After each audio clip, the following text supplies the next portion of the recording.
Мешітке келсең, төргө кел, кош деп түртүп келип төргө отурбайт экен да. Жок дегенде итче болуш керек экен дейт. Карап алыста отура берет. Карап койсоң куйругун кыймылдатып коет, кайра тыныч тура берет. Эч качан таштап кетпейт. Эгерде урса дагы, капа кылса дагы дейт. Үйдөгүлөрдүн кийимин ойлойт, үйдүн ремонтун ойлойт, атанын колуга түшсө машинени жаңылашты ойлойт, бүт нерсени ойлоп, кичине ашып кала турган болсо, ушуну мешитке садака кылып коела деп баягы тыйындарды жөнөтүп коет. Бисмиллахир-рахманир-рахим. Өткөндөгү сабагыбызда Каф сүрөсүндөгү каф ээлери үңкүргө кирип жатып, ошондо алардын жатканын баяндап берген эле. Кантип жатканы туурасында. Ушул жерде уламалар бир нерсеге көңүл буруп кетишет. Ошолорду ээрчип алган койчунун ити бар эле да. Ошол иттин жаткан абалы дагы баяндалган да, үңкүрдүн ичине мынтип жаткан, анан мынтип жаткан депчи. Ошондуктан уламалар айтат, сыртынан карасак ит бир өкүмү нажас болгон эшикте жаткан жаныбар да. Жада калсак аны шариятта дагы көбөйтпөстөн өлтүрүп турууга өкүм бар. Кээ бир түрлөрүнө. Ал эми мамлекетте дагы атайы ит атып, иттерди тазалап тура турган бир атайы коюлган адамдар бар да. Иттери көбөйүп кетпесин дейт. Демек ошондой болуп турса дале Аллах Таала Куранда итти баяндап атат да. Демек итте бир өзгөчө сыфаттар бар экен дейт да. Хасан Басир рахматуллаху алейхи айтат, Аллах Таала итке өзгөчө бир 10 сыфат койгон дейт. Ошондуктан иттин мындай өкүмүнү карасак нажас болуп турат, жашаган жерин карасак көчөдө турат, сыртыны карап туруп бир кемчилдигинин себебинен жалпы аны жаман деп чечим чыгарып койгонго болбойт экен. Демек бир адамды көрсөк, же бир кайсы бир нерсени көрсөк, сыртынан биздин көзүбүзгө ал жөнөкөй же төмөнкү деңгээлде көрүнгөнү менен ичинде Аллахка жаккан жакшы сыфаттары болот экен. Ошондуктан Хасан Басир рахматуллаху алейхи айткан, иттин ичинде Аллах итке койгон бир 10 сыфат бар, ар бир мусулманда ошол 10 сыфат болуш керек дейт. Ошол үчүн Аллах Таала аны ал окуяда баяндап жатат. Биринчиси айякуна жаиан фа иннаху мин дабис салихин. Биринчиси ит көп убакыт ачка жүрөт дейт. Ачка жүрүү бул салихин, таква, Аллага көп ибадат кылган инсандардын сыпаттарынан болот экен. Эч бир адам жок да жашоодо итти курсагын тойгозуп, аны карап, жем берип багып жүргөнчү. Тамак жеп бүтүп, сөөгү калганда итке берип кой дейт. Бечара ит ошону жеп, ошону кемирип жата берет.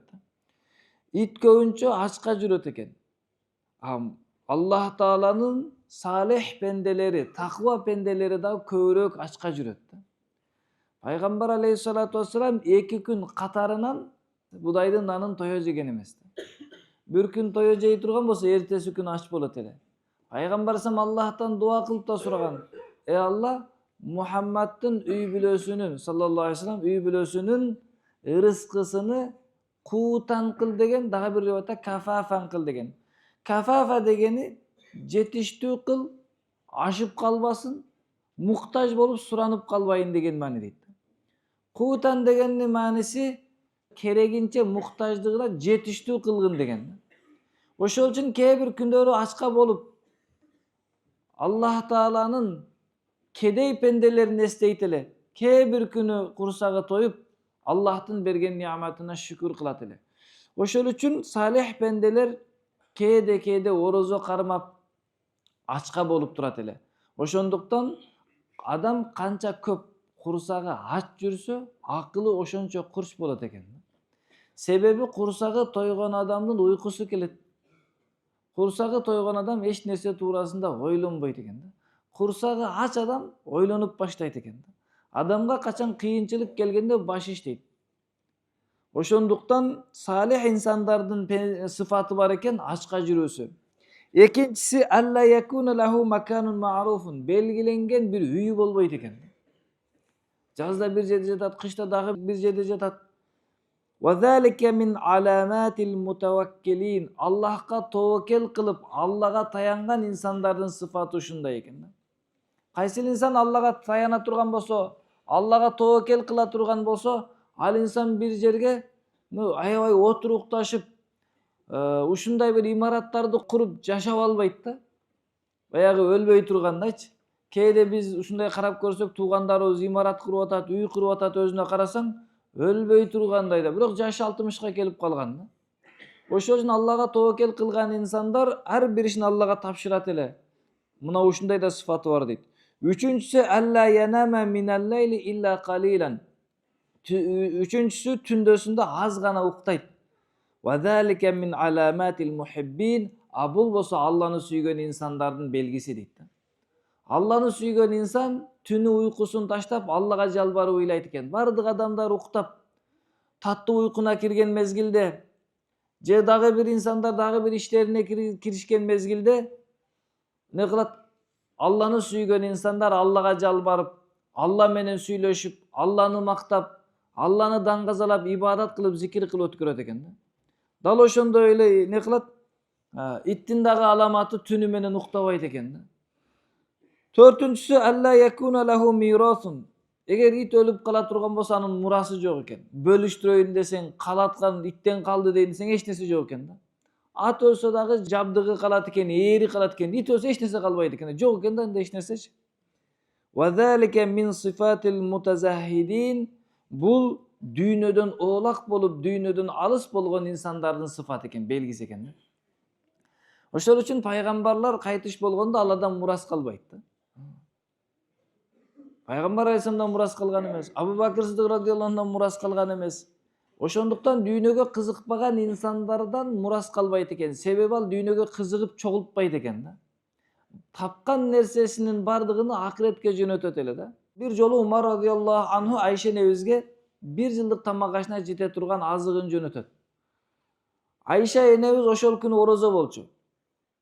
Кызматчысына айтты, капчыктарды алып кел деп, баягы бир жылга жөнөтүлгөн тамак ашыны эмне кылды? Салды дагы алтындарды капчыктарга Мединанын кедейлерине бөлүп таркатып койду. Кечке жуук ооз ачарга жакындаганда кызматчысы айтты да, сиз орозо болчусуңуз. Үйдө тамак жасаганга эч кандай продукта жок экен. Эстебеппиз да, бир динарды алып калсак, кечкиге сизге ооз ачарга бир нерсе жасамакпыз десе, Айша энебиз айтат, ошону мурдараак эстебеппиз дейт. Тапкан нерсеси, колуна келген нерсесинин бардыгын Аллахка берип коет эле. Аллахка берип коет эле, өзүнүн кечки тамагын ойлобойт эле да. Мына ошондой дүйнөдөн улак болгон Айша энебиз. Жана бүткүл уммахатил муъмининде сахабалар жана алардын аялдары, балдары мына ушундай болгон да.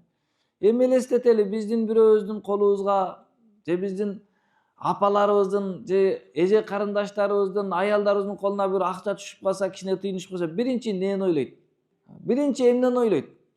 Биринчи өзүнүн кийимин ойлойт, үйдөгүлөрдүн кийимин ойлойт, үйдүн ремонтун ойлойт, атанын колуга түшсө машинени жаңылашты ойлойт, бүт нерсени ойлоп, анан кичине ашып кала турган болсо, ушуну мешитке садака кылып коела деп баягы тыйындарды жөнөтүп коет да. Айша энебиз эмне кылды? Биринчи акыретке жөнөтүп, өзүнүн кечке тамактанганга эч нерсеси жок экени оюна келбеди да. Мына ушундай дүйнөдөн оолак болгон, ошолордун сыфатынан болот дейт. Бешинчиси ва алла ятрука сахибуху ва ин дараба ва жафа. Ит кожоюну эч качан таштап кетпейт. Эгерде урса дагы, капа кылса дагы дейт. Канчалап итти урасың, кыйкырасың, тебесиң, ар нерсе кыласың, бирок кожоюнун таштап кетпейт да ит. Ит акыркы үмүтү үзүлгөнгө чейин кетпейт экен. Ва залика мин аламатил муридин ас-садиqin. Бул болсо чынчыл муридтердин сыфаты деп айтат. Мурдакы доордо бир адамды мени тарбиялап, мени өстүрүп, мени окутуңуз деп бир улуу инсанга келип туруп кол берип, ошол адамды кол берип, ошонун айтканын кылат эле, ошол окуучунун атын мурид деп коет эле. Бизче айтканда шагирт деп койсо болот, окуучу деп койсо болот. Бир дамланын маселесин ошол дамлага ыйкылас кылып маселе сурадыңбы, демек анча мынча ачуусуна чыдашың керек экен да. Ошол үчүн айтат экен да, итчелик болбойсуңбу, ит деле кичинекей берип койгон сөөгү үчүн анын үйүнү кайтарганга даяр болот. Кээде баласы келип ойнойт, кээде уруп коет, кээде башка кылат, кээде ачка калат, кээде тамак бергенди унутуп калат. Ит эч качан капа болуп, тарынып, тетири карап кетип калбайт экен да. чынчыл болот экен иттин достугу да. Иттин ошондой сыфаты бар дейт. Ушул сыфаттагы ар бир мусулманда болуш керек дейт да. Ооба, кээде бир адам капа кылып коюшу мүмкүн, байкабай калышы мүмкүн. Болду, бирок жок дегенде ит же болуш керек экен дейт. Себеби жакшылык мезгилинде бардыгы дос болот экен. Ал бай болуп сага акча берип турса, ал бий болуп ишиңди чечип турса, баары дос боло алат экен да. Себеби керек. Ал убакта сени капа кылса дагы бизден кетти айып, сиздики туура деп турасыз да. Качан ал адамдан анча мынча жардам бере албай калса, же жардам берүүгө мүмкүнчүлүгү болбой калган учурлар болсо, эмне кылат экен? Мына ошондо чыныгы достук билинет экен да. Иттин достугу бул чыныгы достук болот экен. Жана ошондойду алтынчысы аннаху ярда минал арди би аднал макани. Ит кичинекей эле орунга ыраазы болот экен. Ал үчүн төргө өтүштүн кажети жок экен. Кичинекей бир орун болсо жетиштүү болот дейт. А бул болсо вазалика мин аламатил мутавадиин, өзүнү жөнөкөй алган адамдардын аламаты, белгиси ушундай экен да. Мешитке келсең төргө кел, каш деп түртүп келип төргө отурбайт экен да. Кайсы жерде сага ыңгайлуу болуп калды, ошол жерде отуруп каласың. Тамакка бардың, кайсы жер ыңгайлуу, ошол жерде отуруп каласың. Мешитке кирдиң, ошол жерге отуруп каласың. Кайсы жерде болбосо дагы орун табылган жерге ыраазы болсоң, жөнөкөйлүктүн белгиси экен да. Адамдын ичинде жөнөкөйлүк болбосо, текеберлик болсо, артта отургусу келбейт. Дасторкондо артта калгысы келбейт. Төргө чыккысы келет. Жыйындар болуп кала турган болсо, кандайдыр бир баягы уюштурган иш-чаралар көрүнүп тургусу келет. Ал эми жөнөкөй инсандар, алар кайсыл жерде орун болсо ошол жерге отурат эле да. Ошондуктан ар бир мусулман жөнөкөйлүк сыфат менен дагы сыфат алыш керек экен. Жетинчиси, эгер анын ордуну бирөө тартып алса, ордунан кууп чыкса, ага да ыраазы боло берет экен. Ва хадихи мин аламатир радин, ыраазы болгондордун аламаты, белгиси ушундай экен да. Алла сага бир нерсе берди. Бир күн кайра алып койсо, ыраазы болуш керек экен да. Бергенде сүйүнгөндөй, алганда да ыраазы болуш керек экен да. Сага бергенде эле ыраазысың, алып койгондо наразы болсоң болбой калат экен да. Алла сага бир аз байлык берди, ыраазы бол, шүкүр кыл. Кээде аны алып койсо, ага деле ыраазы бол. Ден соолук берди, кээде алып коет, кээде кайра берет, ага да ыраазы болуш керек. Кээде Аллах Таала не кылат, бала берет, үй бүлө берет, кээде кайра аны алып коет. Бергенде кандай ыраазы болсо, алганда да ошондой ыраазы болушубуз керек экен да. Ошондо не кылат десе, Алланын бизге жазган тагдырына ыраазы болгондун белгиси экен да. Ал эми 8-инчиси, эгерде аны бирөө урса, аны кууса, кайрадан кичинекей нандын сыныгын же сөөктү таштаса, кайра кайтып келет дейт. Ва залика мин аламатил хашиин, бул Аллага хушу кылып берилген корккон инсандардын белгиси болот дейт. Ошол үчүн баягы бир адам катуу сизди капа кылып койсо, кайра кандайсың деп койсо, жазылып кетиш керек экен да. Себеби жашоодо ушундай болуп турат. Бир адамдын туура эмес мамилесине капа болсоңуз, буга да капа болсоңуз, тигиге да капа болсоңуз, тигиге да капа болсоңуз, сиз ыраазы болгон адам калбай калат. Анан жашоодо тарынат экенсиз. Ошол үчүн жашоодо эл менен мамиле кылганда мындай мамиле жасаганга үйрөнүш керек экен. Алар мен каалагандай мамиле жасасын дебестен, мен алар каалагандай мамиле жасайм. Сиз алар каалагандай мамиле жасасаңыз, болду, жетет. Алар сиз каалагандай мамиле жасашын күтпөң. Себеби күтсөңүз наразы болот экенсиз. Бул мага мындай деп койду, бул карабай койду, бул тигиндей кылып койду деп капа болушка туура келет экен. 9-нчусу, качан бир жерде тамак жеп калса, ит алыста отуруп карап турат экен. Ва залика мин хисалил масакин, кедей, мискин, эч нерсеси жок адамдардын хисалы, сыпаты ушундай болот дейт. Мышык тамак жеп аткан жерге келет. Бербесең мяу дейт. Бер дейт. Унамасаң түртөт, сүйөнөт да. Аярланат, берсең кичине бир нерсе кылайын дейт. Акыры оозун жапсын үчүн бересиң да. Мен мышыкты жаман деген жокмун. Эми буну анда бул сыфаты жок, артта карап турбайт да, келип алып бер дей берет. Ал эми ит болсо бер дебейт экен да. Бер дебейт да ит. Ит карап алыста отура берет. Карап койсоң куйругун кыймылдатып коет, кайра тыныч тура берет да. Карап койсоң, баягы тамак жеп атып, карап койсоң тура калат да, куйругун кыймылдатып коет. Бир нерсе бересиңби же эч нерсе жок пока депчи. Мискиндердин сыфаты экен да. Ошол үчүн биз мискиндердин сыфаты, кедейлердин сыфатын жашообузга алыш керек экен. Ошондо жашоодун акыйкатын түшүнөбүз. Жана 10-чусу качан бир орунга келип турса, андан кайра кеткен болсо ошол орунду кайтып карап отурбайт дейт.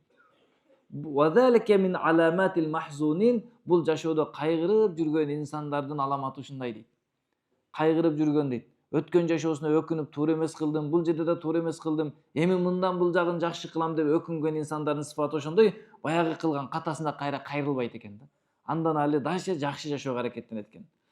Албетте бул эми иттин мисалын уламалар жазып коюптур. Муну менен ушундай сыфаттуу Аллах Таала иттин ичиге жашырып коюптур деген сөз да. Албетте бул баарыбызда бул сыфаттар көпчүлүгүбүздө бар. Бирок Хасан Басир рахматулла алейх ушул сыфат ар бир мусулманда болуш керек дегендиктен бир окуп айтып койдук. Иншалла бизге Аллах Таала ушул сыфаттарды толук кылып берген болсун.